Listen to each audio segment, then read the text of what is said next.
महाराज शनिवार के दिन अगर शिव की आराधना करी जाए, शनिवार के दिन अगर शंकर को जल चढ़ाया जाए तो जिंदगी में व्यक्ति की कभी अकाल मृत्यु नहीं होती। महाराज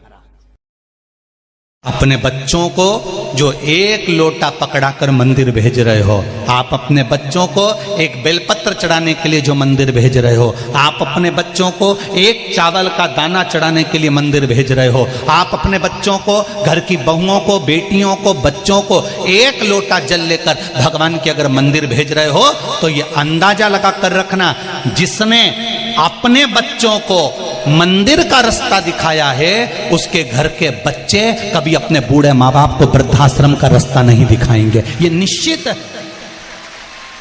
घी को कटोरी में लेकर जो शंकर भगवान के शिवलिंग पर जाकर ओम का स्मरण कर देता है, उसके हृदय को शांति की अनुभूति होती, कितना भी डिप्रेशन चल रहा हो वो समाप्त। बैसाख के महीने में मिट्टी के पात्र में जो रात्रि भर जल रखा हो, मिट्टी के पात्र में अगर आपके पास में घड़ा हो, हंडा हो, नी हो, तो दिया हो, दीपक हो, कुल्लड़ हो, कोई भी तुम्हारे पास में जो मिट्टी का पात्र उसमें जल भरना, वो जल बैसाख के महीने की किसी भी सोमवार के दिन, किसी भी सोमवार के दिन, बैसाख महीने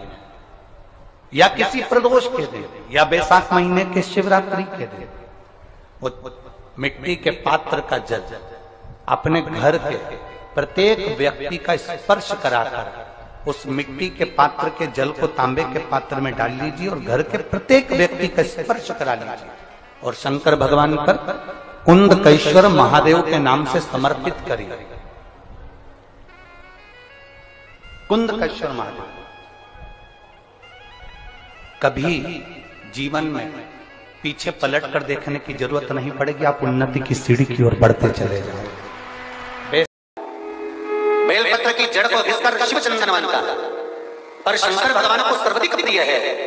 तो पीला चंदन और लाल चंदन प्रिय है। ये शिव चंदन तो कभी कभी कोई विशेष कार्य के लिए ही प्रयोग में किया जाता है। संध्या के समय न भोजन करना चाहिए, न देहरी पर बैठना चाहिए। ध्यान दे दें, घर में अगर आप चिर स्थायी काल तक लक्ष्मी को रखना चाहते हैं, घर में अगर अलक्ष्मी का वास नहीं करवाना चाहते हैं, तो ये बात गांठ बांध लें। अगर आपके घर में लड़ाई होती है तो ये कारण हो सकता है, अगर आपके घर में पैसा नहीं रुकता तो ये कारण हो सकता। क्या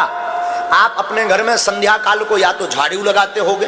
या संध्या काल में भोजन करते होगे, या संध्या काल में भोग मैथुन्य कर्म करते होगे, अथवा संध्या काल में आप देहरी पर बैठ करके रो रहे होगे। चार काम वर्जित हैं। दरवाजे की देहरी पर संध्या काल में मत बैठो।